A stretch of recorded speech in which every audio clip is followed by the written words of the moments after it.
A pair of important elections this weekend in Latin America as voters go to the polls in Ecuador and Guatemala, with campaigns marred by intimidation, assassination, and the heavy hand of the United States operating in the background. For more on that, we go to Nicaragua to speak with journalists Camila Escalante and Stephen Sefton. Camila, Stephen, it's a pleasure to have you. Well, like you said, there's elections on Sunday, 2 of them taking place. One of them, as you said, the Guatemalan election, is the runoff election to the presidential elections that the first round was already held, and we're going to see a new president there. There's already been some cases there of the left, an indigenous candidate being excluded from the race, and a lot of issues there. But the bigger one that people are watching is the case of Ecuador, in which it's kind of a snap election. There's been a lot of corruption and investigations into the sitting president, Guillermo Lasso. And so we have elections. This will be the first round, and we're going to see a new president. There are 8 candidates running, and among them is one leftist candidate, and that is the candidate of the Citizens Revolution, the party of Rafael Correa. And she, Luisa Gonzalez, is leading in the polls by a fairly large margin. And then we have 7 other candidates that are representing the right wing. And a lot of them actually have very close connections to the sitting government of Guillermo Lasso, or the previous government, which is also a U.S.-backed neoliberal government, which was the government of Lenin Moreno. And so we have a lot of candidates that are very much aligned with, the United States project in the Americas.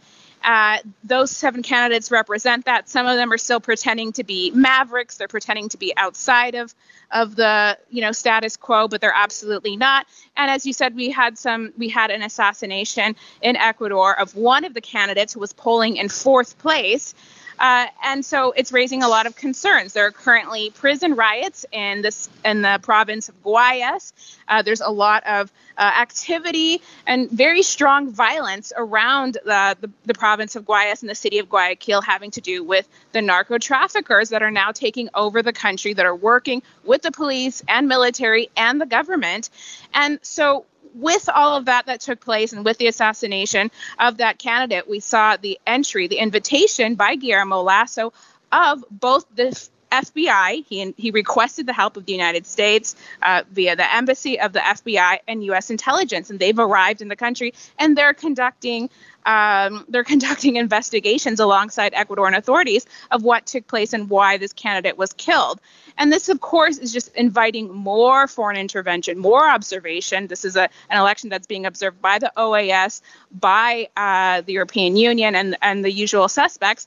And this, of course, is against the backdrop of all of the intervention and the election meddling that we already see in all of the rest of the countries. Now it's taking place this week in Ecuador. We're going to see a bunch of fake news coming out in the coming days, and it's very it's very unclear what's going to take place, and if the elections are going to go smoothly and transparently. And the question is how an election can be carried out that is, supposed to be valid and legitimate when there's just so many foreign powers, namely the United States and its allies, roaming around the country doing whatever they want under the guise of electoral observation and providing help in the area of security. I think in addition to those concerns about the way United States interference in the region and to a lesser extent interference from the European Union affects the actual electoral processes. In addition to that, and there's the obvious overall context in which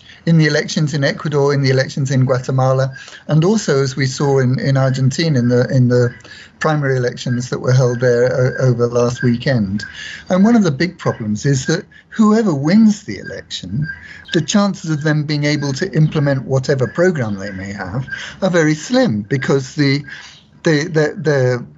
political configuration in all these countries, in Ecuador, Guatemala, Argentina, makes it very unlikely that the party of the candidate that actually wins the presidency will actually have a majority in the legislature, which is, of course, a recipe for complete chaos over in the period of government that the new president may have. I think that's a fundamental problem that calls into question the very nature of, how democratic can these electoral processes be if they don't actually result in a candidate in a presidency that's able to implement their programs. Okay, in Ecuador, you had the assassination of a presidential candidate. And also a member of the party that's leading in the opinion polls, the Revolución Ciudadana party. Exactly. He's the local leader of the Citizens Revolution who are leading in the polls, and he was killed in the province of Esmeraldas. But even prior to that, we've seen a number of political assassinations, politically motivated, in recent months. So it's an ongoing trend, and we can only expect to see more of it, from now until Sunday and after. Now we have other influences in Guatemala, for example. The Military Veterans Association. The military had had a very large hand in government since the CIA coup against Arbenz. And this year, this Sunday, the election between Bernardo Arevalo and who is the son of Juan Jose Arevalo, who was he got rid of U.S. There was a revolution basically against the U.S. That ended up with him as president, and then he handed over power to Arbenz, and Arbenz was overthrown. Against him is Sandra Torres, who the military has been opposed to, except now that Arevalo's doing well, they throw their backing behind him. They've got 300,000 people in that small country in this veterans organization that's going to chime in with both feet. So there are other influence. You have the overt stuff and the covert stuff. That's my point. Yeah, and one of the themes that in both the elections in Guatemala and in Ecuador that has dominated the electoral processes there, apart from the issue of citizen security in Ecuador, has been corruption. That's completely distorted the whole discussion about what the political agenda should be in order to create better conditions for the majorities of the peoples in those countries.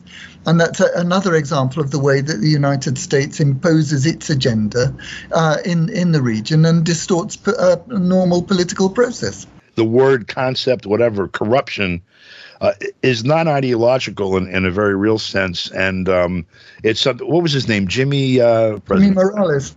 Yeah, that he rode to power on that in essence. And once he got in, of course, we found that in fact he was as corrupt as anybody that ever came through that place, and there were no real reforms.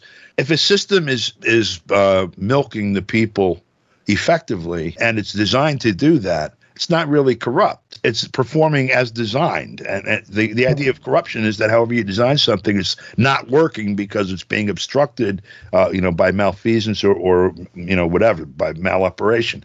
But here, that's why I'm saying it's a non-ideological term. It doesn't tell you what the government is supposed to be working policy-wise. It just says these people aren't doing it right, and that's why things are bad.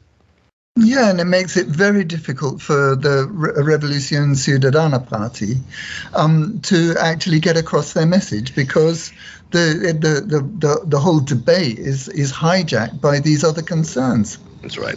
All right. I appreciate you guys. We'll speak again next week, and thank you so much for your time. Thanks so much for having us. Yep, thank you too. For KPFK, I'm Don DeBar.